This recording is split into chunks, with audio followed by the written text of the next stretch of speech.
সুনির্দিষ্ট গোয়েন্দা তথ্যের ভিত্তিতে গত 19শে মার্চ 2026 তারিখ আনুমানিক 1900 ঘটিকায় সরাইল ব্যাটালিয়নের অধীনস্থ মুকুন্দপুর বিওপি টহল দল কর্তৃক দায়িত্বপূর্ণ সীমান্ত পিলার হতে বাংলাদেশের অভ্যন্তরে আনুমানিক 250 গজ ভিতরে ব্রাহ্মণবাড়িয়া জেলার বিজয়নগর উপজেলার কামালমোড়া নামক এলাকাতে একটি বিশেষ অভিযান পরিচালনা করা হয়।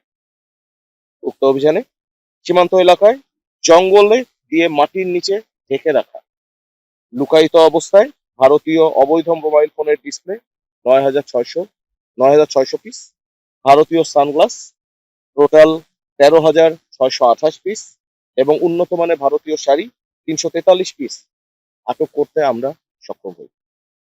আটককৃত চোরাচালানি মালামালের বাজার মূল্য নিরূপণে সিজার মূল্য আনুমানিক 9,38,07,000 টাকা। আটককৃত এই মালামালগুলো আখাউড়া কাস্টমস অফিসে জমা করার প্রক্রিয়া চলমান রয়েছে। না, এই ঘটনায় কোনো আটক নেই।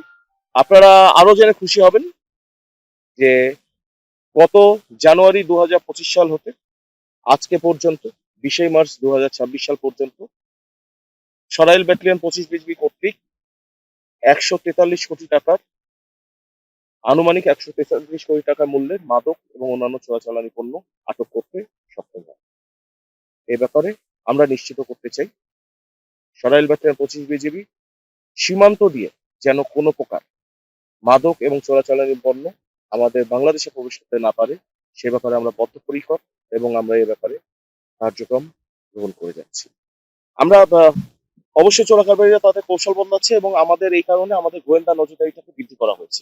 তো তারা যে কৌশলগুলো পাল্টাচ্ছে আমরা গোয়েন্দা নজরদারি বৃদ্ধির মাধ্যমে আমরা সে কৌশলগুলো জানতে পারছি এবং আমরা আমাদের অপারেশনের প্যাটার্নও সেভাবে আমরা পরিকল্পনা করছি। বিভিন্ন সীমান্ত দিয়ে মাদকের পরিবর্তে চোরাই পণ্য না, এটা আসলে ডিপেন্ড করে কোন সময়ে কোন জিনিসটার চাহিদা আমাদের দেশে কোনটা বেশি। এখন ঈদের সময় সামনে, ঈদের সময় উপলক্ষে শাড়ি, ফুচকা, জিরা এগুলোর কিছু চালান মানে চাহিদা বাংলাদেশে বেশি, তার পরিপ্রেক্ষিতে বাংলাদেশে চোরাচালানি পণ্যটা এখন প্রবেশ করছে।